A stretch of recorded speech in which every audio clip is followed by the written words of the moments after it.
राजस्थान में जारी सियासी घमासान के बीच एक बार फिर कांग्रेस विधायकों की बैठक बुलाई गई है। जयपुर में होने वाली इस बैठक में पार्टी के खिलाफ मोर्चा खोले हुए डिप्टी सीएम सचिन पायलट और उनके सभी जो साथी विधायक हैं उनको भी आने का न्योता दिया गया है। लेकिन पायलट बैठक में शामिल होंगे या फिर नहीं, ये अभी तक साफ नहीं हो पाया है। वहीं मुख्यमंत्री अशोक गहलोत ने कहा कि हमारी सरकार पर कोई खतरा नहीं। गहलोत समर्थक 109 विधायकों के समर्थन का दावा और गहलोत सरकार पर कोई संकट नहीं होने की बात कह रहे हैं।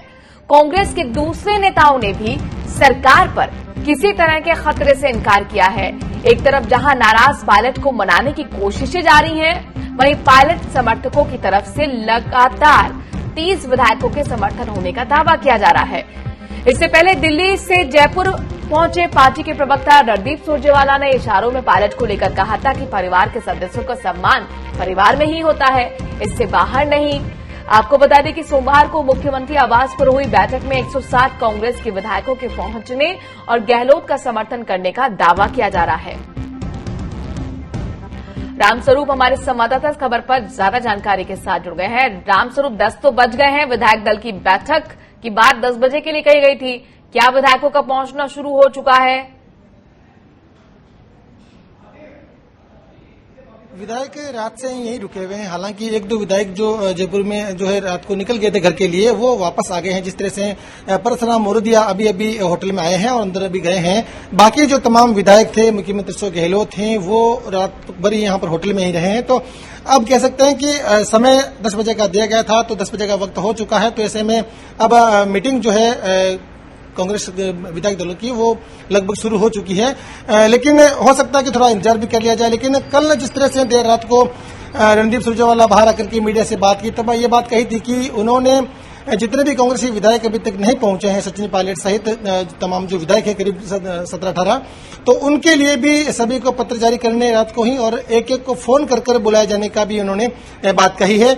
लेकिन लगता नहीं कि सचिन पायलट या उनके जो समर्थक में जो जयपुर से बाहर जो विधायक रुके हुए हैं वो शायद यहाँ पर पहुंच पाए, क्योंकि हमारे सूत्रों को मतलब जो जानकारी मिली है वो जयपुर नहीं आए हैं। वो इसका मतलब साफ है कि वो होटल में नहीं, यहाँ पर बैठक में नहीं आएंगे।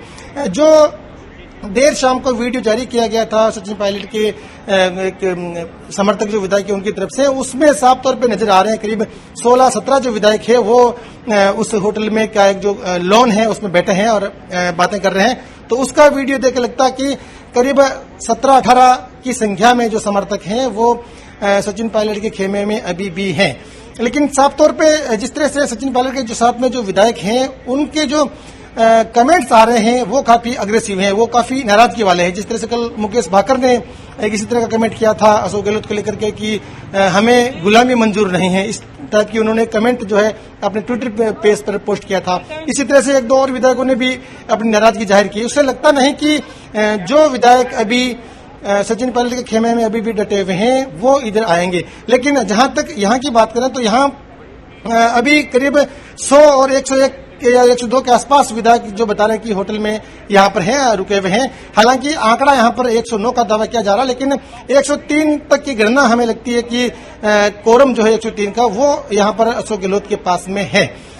जो 109 का दावा किया जा रहा है वो 5-6 विधायक और कहां से लाएंगे, कैसे लाएंगे, क्या रणनीति है, वो तो अशोक गहलोत जाने या फिर कांग्रेस का आलाकमान है जिनके संपर्क में होंगे वो जानते होंगे। लेकिन फिर भी ये कह सकते हैं कि अगर 103 का आंकड़ा भी अशोक गहलोत के पास रहता है बरकरार, जो अभी भी है, तो जो है सरकार को खतरा नहीं होने वाला है। क्योंकि अगर ऐसा हो जाए कि जो सचिन पायलट के जो करीबी विधायक हैं 5-6 वो या रुके हुए हैं, अगर वो मान लो यहाँ पर बाद में कोई बगावत कर दे तो अलग बात है। लेकिन अगर स्थिति आज की कल की जो थी या आज सुबह जो है अगर वैसी बनी रहती है तो अशोक गहलोत सरकार को राजस्थान में खतरा नहीं नजर आ रहा है। रामस्वरूप, आप कह रहे हैं कि सरकार पर कोई खतरा नहीं है क्योंकि बहुमत 101 और यहाँ पर 103 दिख रहे हैं मोटे तौर पर। हालांकि 109 का दावा किया जा रहा है, लेकिन इन सबके बीच में सबकी निगाह सचिन पायलट पर टिकी हुई है और आज सब यही जानने की कोशिश कर रहे हैं कि सचिन पायलट अपने समर्थकों के साथ विधायक दल की बैठक में शामिल होंगे या नहीं। लेकिन अगर मान लीजिए जैसे कि आपके सूत्र बता रहे हैं कि शामिल होना काफी मुश्किल दिख रहा है, तो फिर आगे कांग्रेस की रणनीति क्या हो सकती है? देखिए, जिस तरह से कल की कैबिनेट की जो कांग्रेस विधायक दल की बैठक हुई थी, उसमें भी ये व्हिप जारी की गई थी कि सभी को आना है, लेकिन वो नहीं आए। उसके बाद में 24 घंटे के भीतर एक और कांग्रेस विधायक दल की बैठक बुलाई गई है। अभी भी इंतजार किया जा रहा है और कल भी कह सकते हैं कि करीब 20-22 घंटे का इंतजार किया गया कि सचिन पायलट माने या उनके जो साथ में समर्थक गए हैं कांग्रेस विधायक वो माने। उनको राजी करने के प्रयास लगातार चल रहे हैं। न केवल राजस्थान के जो वरिष्ठ नेता उनके द्वारा, बल्कि जो कांग्रेस के आला कमान है उनके द्वारा भी प्रयास किए जा रहे हैं कि कैसे भी करके इस मामले को सुलझाया जाए। लेकिन जिस तरह से तनतनी का जो ग्राफ देखा है वो काफी खिंच गया है, उससे लगता नहीं कि सचिन पायलट अब किन शर्तों पर मानेंगे, क्योंकि उनको जो पूरा घटनाक्रम 2-3 दिन से देखने को मिल रहा है, उसे लगता है कि वो सचिन पायलट जो है वो नहीं चाहते कि राजस्थान में मुख्यमंत्री के रूप में अशोक गहलोत हो। शायद उनको यह बात मंजूर नहीं होगी। तो और विकल्प क्या, कोई दूसरा विकल्प निकाला जाएगा, क्या कोई और व्यक्ति होगा, और क्या उसके बाद सचिन मानेंगे या नहीं मानेंगे, ये अभी स्थिति साफ होने में समय लगेगा। लेकिन ये तय है कि पायलट और गहलोत में जो खींचतान का जो दायरा है वो बहुत खींचतान तो बढ़ता हुआ अब दिल्ली पहुंचा है। केंद्रीय नेतृत्व भी कोशिश कर रहा है कि मनाया जाए सचिन पायलट, लेकिन सचिन पायलट अपनी जिद पर अड़े हुए हैं। आखिरकार और किस तरह से रणनीति बन रही है सचिन पायलट को लेकर, आगे क्या भविष्य होगा कांग्रेस के अंदर, आपसे समझेंगे। इस वक्त अपने दर्शकों को हम विधानसभा की तस्वीर दिखाते हैं। राजस्थान विधानसभा की तस्वीर क्या कहती है। राजस्थान विधानसभा में 200 सदस्य हैं। बहुमत के लिए 101 विधायकों के सदस्यों की जरूरत है। विधानसभा में कांग्रेस के पास 107 सदस्य हैं। विधानसभा में बीजेपी के 72 सदस्य हैं। विधानसभा में 13 निर्दलीय विधायक हैं और सीपीएम के 2 सदस्य हैं। आरएलपी के 3 विधायक हैं। अन्य 3 विधायक हैं जो कि निर्दलीय हैं। और अब ऐसे में बहुत महत्वपूर्ण हो जाएगा कि निर्दलीय जो हैं उनमें से कितने निर्दलीय कांग्रेस के साथ जाते हैं। चलिए हम रामस्वरूप से ही समझने की कोशिश करते हैं। रामस्वरूप लगातार हमारे पास अपडेट दे रहे हैं और भारतीय ट्राइबल पार्टी की तरफ से भी एक अपडेट निकल कर आया है कि भारतीय ट्राइबल पार्टी ने अपने दोनों विधायकों को व्हिप जारी कर किसी को समर्थन नहीं देने के लिए कहा है। पार्टी ने अपने दोनों विधायकों रामप्रसाद डिंडौर और राजकुमार रोत को भेजे पत्र में कहा है कि उन्हें निर्देशित किया कि वो फ्लोर टेस्ट में ना तो कांग्रेस को वोट दें और ना ही बीजेपी को। बीपीटी पार्टी के तौर पर दोनों विधायक तटस्थ रहे। पत्र में यह भी कहा गया है कि अगर इन निर्देशों का उल्लंघन किया गया तो पार्टी उनके खिलाफ कार्रवाई करेगी। रामस्वरूप हमारे संवाददाता इस खबर पर ज्यादा जानकारी के साथ जुड़ गए हैं। रामस्वरूप, बीपीटी पार्टी का ये रुख क्या बता रहा है? क्या जिस तरफ पर्दा भारी होगा उसी तरफ जाने का मन बनाया हुआ है?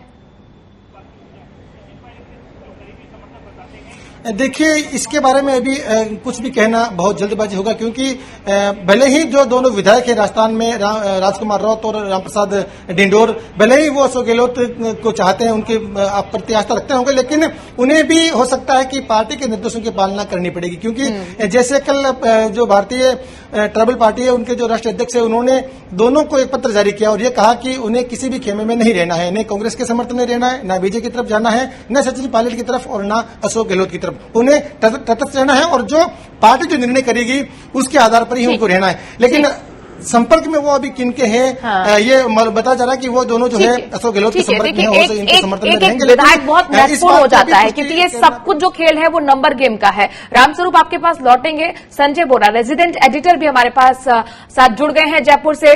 संजय, लगातार घटनाक्रम तेजी से बदल रहा है और जिस तरीके से कल परेड कराई गई मीडिया के सामने मुख्यमंत्री अशोक गहलोत की तरफ से, खतरा जो था वो लगभग टलता हुआ नजर आया, लेकिन आज भी घमासान की स्थिति बनी हुई है।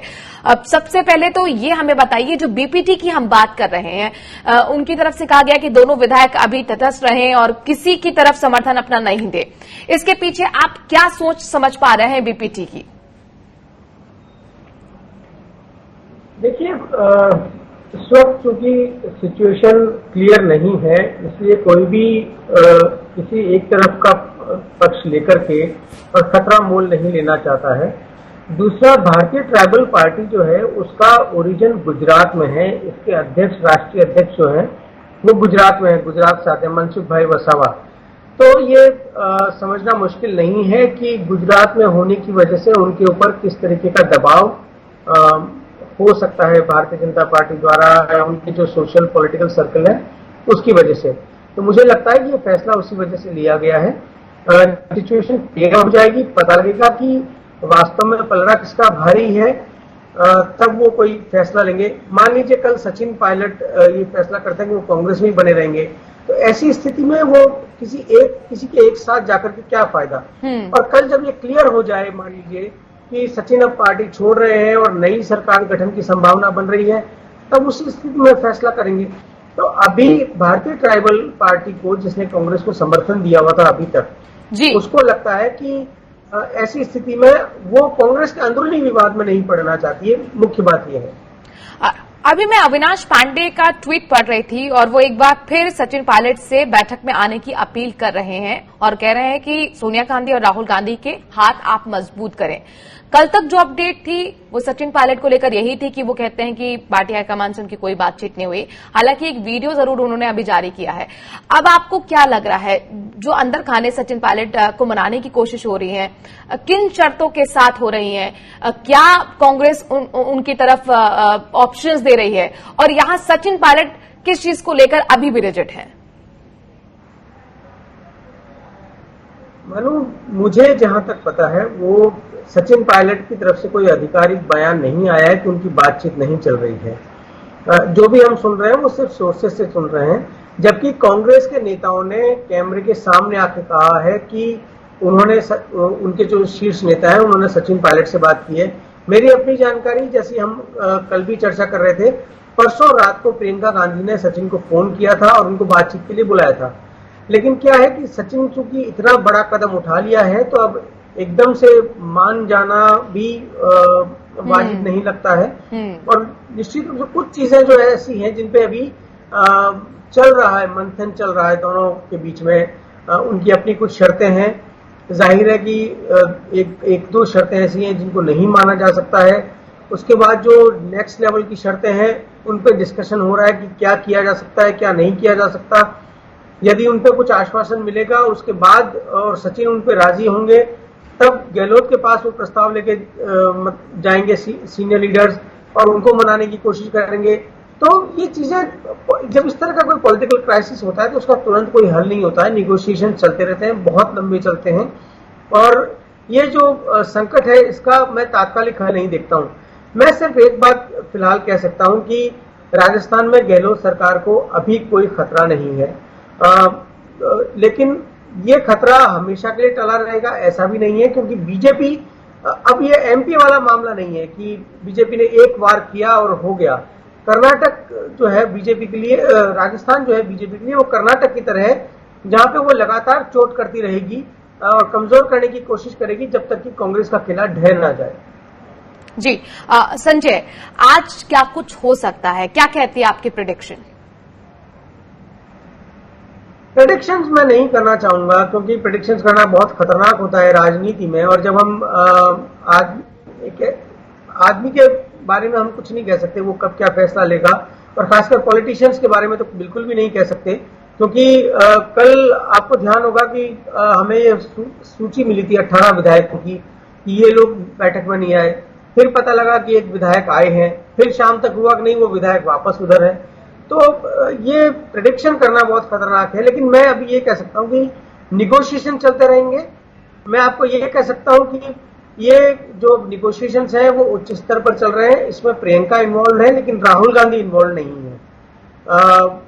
तो अभी बातचीत चलती रहेगी, हर पक्ष अपना वेट करेगा कि अपने ऑप्शंस वेट करेगा, अपनी ताकत को देखेगा, और भारतीय जनता पार्टी वो भी अब इसमें शनय शनय शामिल होगी। जो कल ईडी की और इनकम टैक्स की रेड थी वो एक मसला था जी। दूसरा, जो रिसोर्सेज हैं, जो एंटी गहलोत ग्रुप के जो रिसोर्सेज हैं, मैं कह सकता हूं कि वो बीजेपी की तरफ से प्रोवाइड है, जो सारा उनका लॉजिंग और बोर्डिंग है उसे। तो कुल मिलाकर बीजेपी अभी खुलकर मैदान में तो नहीं आई है राजस्थान की राजनीति में। जो अंदरूनी लड़ाई कांग्रेस के अंदर चल रही है, लेकिन वेट एंड वॉच के साथ घात लगाकर जरूर बैठी हुई है और अपने दूसरे तरीके प्रेशर बना रही है। शुक्रिया संजय हमसे जुड़ने के लिए।